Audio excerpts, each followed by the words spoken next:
İsmim Ahmet Taşbulak. Kale Mahallesi muhtarıyım.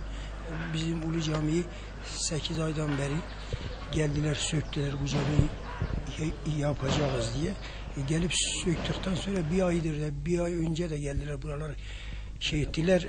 Bir aydan fazla da geldiler buraları şey ettiler. Daha da gelmediler. Ama niye? Nedeni ne? Neyinesi? Peki 8 aydır millet, esnaf millet perişan. Yani halk da perişan. Cuma'yı kılan şey diye, yani millet kapıda kılıyor. Ondan sonra sıkıntı var. Ramazanlık geldi. millet herkes sokakta namaz kılıyor. Yazdan beri şu anda bir sefer müdür geldi buraya. Valine belediye başkanıyla müftimizle beraber geldi. Keşif yaptılar tekrar. Dediler ki hemen biz tamirata başlayacağız.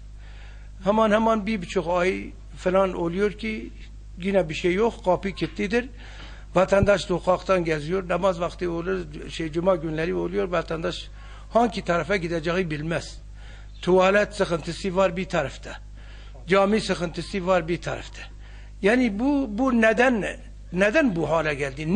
Niye yapılmadı şimdiye kadar? Yani bu halle devam etmek olmaz. Bize düşen ne görev varsa bize deyin ki yapalım. Dilekçe gerekirse verelim. Gitmek isterse gidelim. Bizim amirlerimiz bizi yönlendirsin. Bittiyse biz gidelim vakıf müdürüne yalvaralım, bakalım, görüşelim ne yapacak. Kışın zor. Yani kış ayda burada yani kış 6 ay mesela 6 ay karın içinde buzun içinde işte bu zor yani yoksa şeyinden değil. Yaz olsa yine dediğim gibi kapıda kırılır ama hakikaten yok. Bu memleket zaten bu memleketin kışı fazladır. Burada biz 4 ay soğuk zamanında yaşıyoruz. Bunu yetişmezse o soğuk zamanında kışın ne olacak? Halimiz ne olacak? Yani inan bir yabancı insan avdetse çıkmak istediği zaman insan ne dese ayıptır, utanıyor.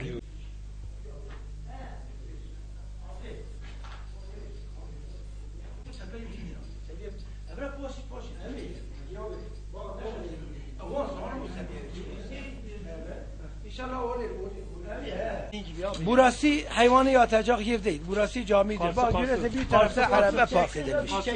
Bir tarafa hayvan yatıyor burada. Tuvalete bakarsın, tuvalet kapısı adam tuvalettir. Nedir adam bilmez. Şimdi burada vatandaş gelir, yabancı gelir buraya diyor burası camidir.